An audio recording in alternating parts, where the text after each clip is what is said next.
E-bike nga nag-beat the red light ang nakadumbol na hinuon ko sa ka-auto. Ang mga insidente ang nahuli-cam sa Talisay City Command Center. Ang report ni Femery Dumabok.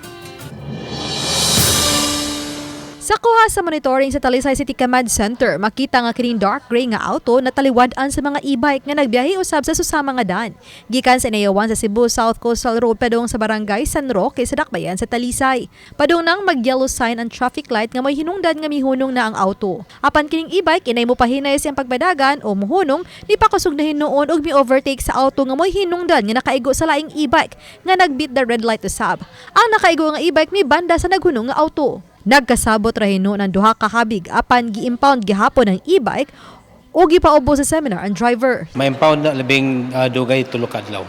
Unsa may ilan dapat Una, i-comply nila o ilahabagin ang unit.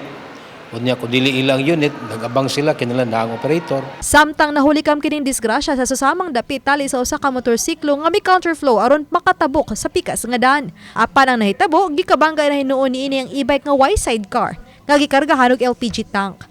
Natumbang e-bike driver lakip na ang karga niini. Nga gitabangan na sa traffic enforcer sa City Toda sa pagpatindog. Nagkasabot rayno ng duha ka habig apan gisyuhan gihapon og citation ticket ang motorista sa reckless driving. Ato lang untang pinundom sa itong mga kaigsuonan, bisan unsang imong gisakyan, labi na gid og moagi kas mga intersection, ayaw na gid na kanunay ang pagdili-dili. Kinahanglan ang safety gid sa matag sakyanan.